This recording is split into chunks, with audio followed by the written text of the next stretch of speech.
जय माता दी दोस्तों, स्वागत है आप सभी का एक बार फिर से। माँ भगवती की कृपा आप और आपके परिवार पर सदा सर्वदा बनी रहे। दोस्तों, यदि आप अपनी लाइफ में नया कुछ सीखना चाहते हैं तो चैनल को सब्सक्राइब जरूर करिएगा।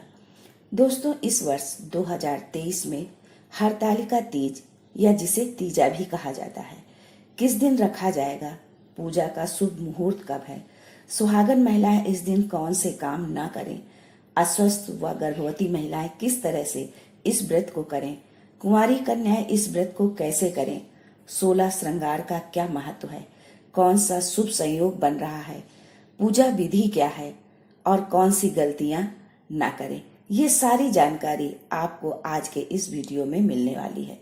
लेकिन उससे पहले आपसे रिक्वेस्ट करती हूँ कि वीडियो को लाइक करिएगा, दोस्तों को शेयर कर दीजिएगा और अगर आपने अभी तक चैनल को सब्सक्राइब नहीं किया है तो चैनल को सब्सक्राइब करके बेल आइकन जरूर दबा दीजिएगा। हरतालिका तीज हरत और आलिका शब्द से मिलकर बना है। हरत यानी हरण और आलिका माने सहेली। हरतालिका तीज की कथा के अनुसार पार्वती जी की सहेलियां उनका हरण कर उन्हें घने जंगल में ले गई थी ताकि पार्वती जी की इच्छा के विरुद्ध उनके पिता उनका विवाह भगवान विष्णु से न कर दे। माता पार्वती ने जंगल में ही निर्जल व्रत रखा, रात्रि जागरण कर शिव की भक्ति में लीन रही थी। इसके परिणाम स्वरूप उन्हें शिव जी पति के रूप में मिले। इसलिए सुहागिन महिलाएं भी पति की दीर्घायु के लिए इस दिन निर्जल व्रत रखती हैं, रात्रि में जागरण कर शिव पार्वती जी की पूजा करती हैं। दोस्तों, हिंदू धर्म में हरतालिका तीज का विशेष महत्व है। ये कठिन व्रतों में से एक है। इस व्रत को यदि आप एक बार शुरू करते हैं तो आजन्म आपको ये व्रत रखना होता है। यदि कोई विशेष परिस्थिति आ जाए, जैसे कि आप गंभीर बीमारी से ग्रस्त हों और इस व्रत को आप नहीं रख सकती, तो आपकी जगह आपके पति इस व्रत को कंटिन्यू कर सकते हैं या फिर आप इसे किसी को दान दे सकती हैं जो स्वेच्छा से इसे लेना चाहे। दोस्तों, हिंदू पंचांग के अनुसार प्रतिवर्ष भाद्रपद माह के शुक्ल पक्ष की तृतीया तिथि को हरतालिका तीज का व्रत रखा जाता है। भगवान शिव और माता पार्वती को समर्पित इस दिन सुहागिन महिलाएं पति की लंबी आयु, अच्छे स्वास्थ्य एवं पति का प्रेम पाने के लिए निराहार एवं निर्जला व्रत रखती हैं। हरतालिका तीज का व्रत सुहागन महिलाएं ही नहीं बल्कि कुंवारी कन्याएं भी मनचाहा वर पाने के लिए व्रत रखती हैं। जो भी इस व्रत को रखता है उसे सुखी वैवाहिक जीवन का आशीर्वाद मिलता है। मानता है माता पार्वती ने हरतालिका तीज का व्रत करके भगवान शिव को पति के रूप में प्राप्त किया था। यही वजह है कि सुहागिनों के साथ कुंवारी लड़कियां भी अच्छे वर की कामना से हरतालिका तीज का व्रत रखती हैं। पंचांग के अनुसार भाद्रपद माह के शुक्ल पक्ष की तृतीया तिथि 17 सितंबर 2023 को सुबह 11:08 पर शुरू होगी और अगले दिन 18 सितंबर 2023 को 12:39 पर खत्म होगी। ऐसे में उदया तिथि के अनुसार ये व्रत 18 सितंबर को ही रखा जाएगा। 18 सितंबर को सुबह 6 बजे से रात के 8:24 तक का समय शिव और माता पार्वती की पूजा के लिए उपयुक्त है, लेकिन शाम को प्रदोष काल के समय पूजा करना अधिक शुभ फलदायी होगा। इस दिन सुबह स्नान के बाद स्त्रियों को व्रत का संकल्प लेना चाहिए।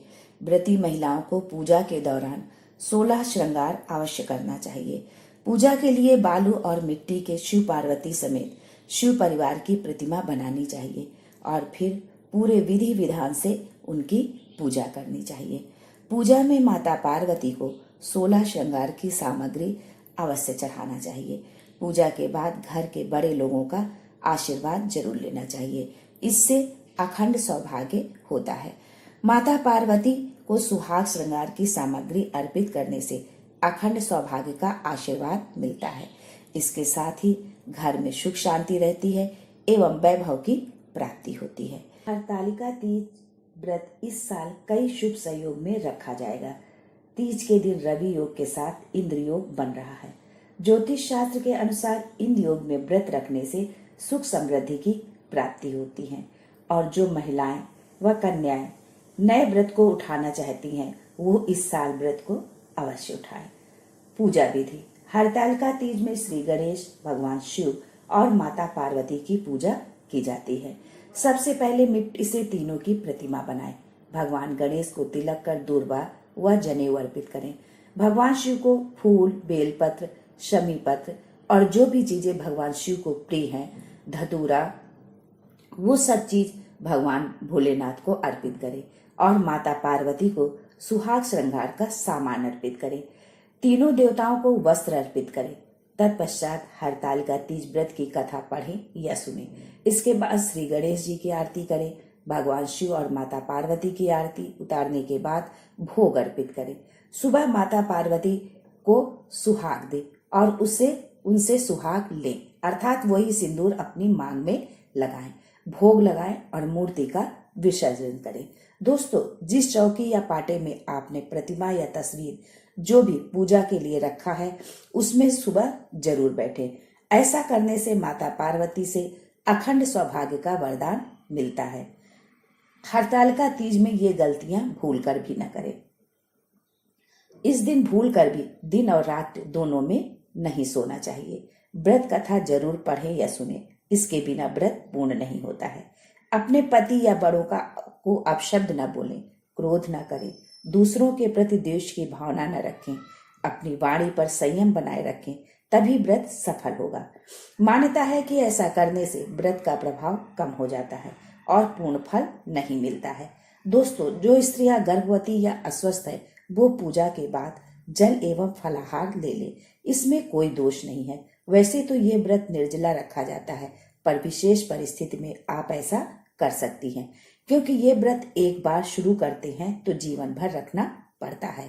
इस तरह से आप करेंगी तो आपका व्रत नहीं छूटेगा। जो महिलाएं पहली बार व्रत उठा रही हैं, वो अपने लिए कठिन नियमों का चयन ना करें। पहली बार वो पूजा के बाद जल व फलाहार अवश्य ले लें, जिससे भविष्य में यदि कोई ऐसी परिस्थिति आती है, आप बीमार हैं, अस्वस्थ हैं और यदि आपको दवा खाना है, कुछ खाना है, तो इसके लिए आपको सोचना नहीं पड़ेगा कि कैसे पानी पिएं, कैसे दवा खाएं। कहीं व्रत तो नहीं टूट जाएगा, खंडित हो जाएगा। दोस्तों, हरतालिका तीज से संबंधित यदि और कोई आपका प्रश्न हो तो कमेंट बॉक्स में लिखकर अवश्य पूछें। आज के लिए बस इतना ही। दोस्तों, मिलते हैं अगले वीडियो में एक नई जानकारी के साथ। तब तक के लिए जय गणेश, हर हर महादेव।